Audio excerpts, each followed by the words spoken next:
अस्सलाम वालेकुम प्यारे प्यारे दोस्तों, क्या हाल है, कैसे हो? उम्मीद है कि खैर से होंगे। मेरी दुआएं आप सब लोगों के साथ हैं।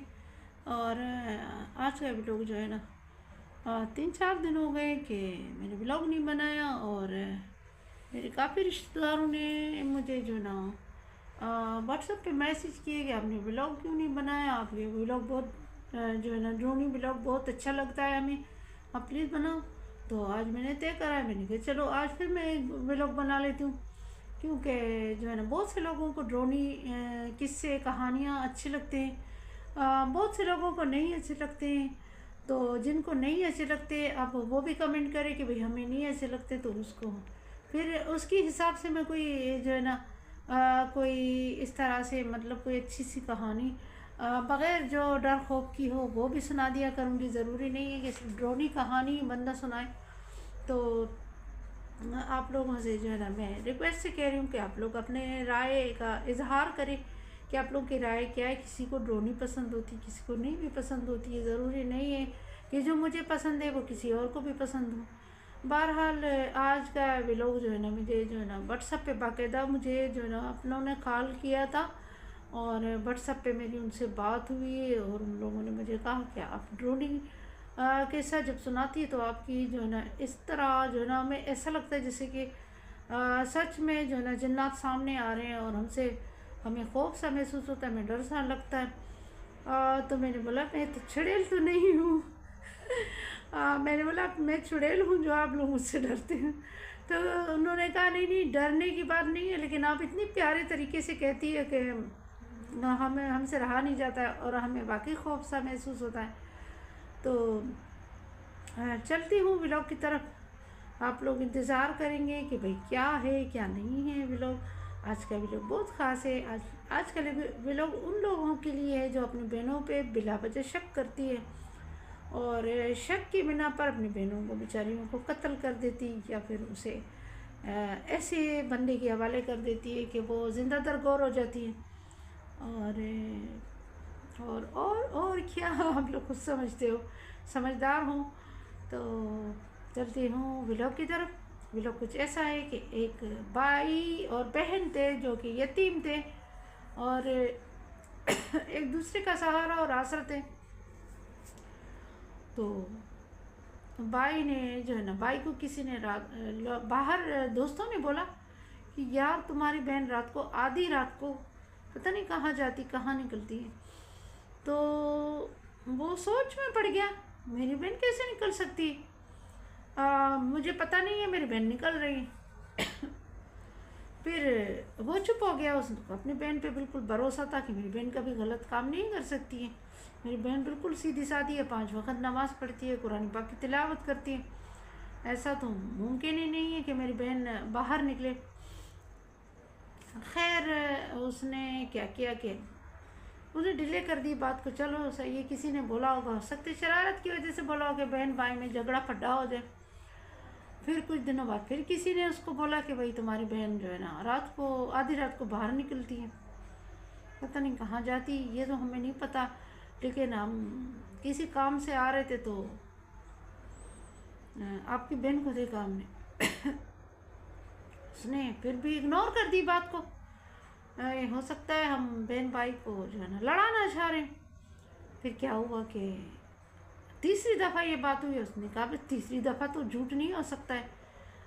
मैंने जो है ना लोगों के बातों को जो है ना मैंने लोगों की बातों पे नहीं जाना है, लेकिन मैं अपनी बहन को तो देखूं कि बाकी ये बाहर निकलती है या नहीं निकलती है। इस तरह करते करते करते करते रोज़ाना जब इसकी बहन देखती थी कि मेरा भाई जो है सोया पड़ा है तो वो निकलती थी, वरना जब भी इसका भाई करवटें बदलता तो वो नहीं निकलती थी। बाकी उसकी बहन निकलती थी रात के 3 बजे। और ताजुब की बात है, एक अकेली लड़की रात को 3 बजे कैसे निकल सकती है। शादीशुदा औरत नहीं निकल सकती है, लेकिन बहुत से दिलेर औरतें होती हैं, लेडी होती हैं जो निकलती है। चलिए सही है, इससे हमें क्या, कोई निकलता है नहीं निकलता है हमें इससे क्या। मगर करते करते क्या हुआ कि एक दिन जब इसके भाई ने झूठ मूठ का ड्रामाबाजी किया, गहरी नींद सोने का नाटक किया, तो जब 3 बज गए तो इसकी बहन ने साफ़ सुथरी हो के वज़ू मज़ू बना लिया, ताजुद के नमाज़ पढ़ लिया। फिर उसके बाद ये जो है ना रवाना हो गई बड़ा सा शाल लेके।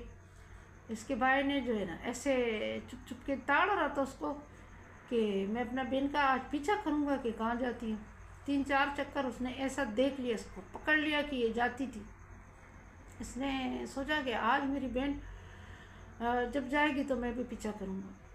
तो वो तो जब निकल गई तो ये भी पीछे निकल गया। अच्छा, चलते चलते चलते चलते चलते चलते ये हमारे गांव का किस्सा है और बहुत सच्चा किस्सा है, इसमें कोई झूठ नहीं है, ये झूठ अपनी नहीं है, ये बिल्कुल हकीकत किस्सा है।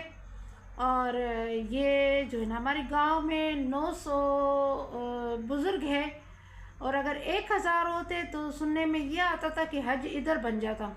लेकिन पता नहीं वल्लाह आलिम क्या झूठ है क्या सच है हमें नहीं पता। हमें इस चीज़ में पढ़ना भी नहीं चाहते हैं क्योंकि गुनाह है।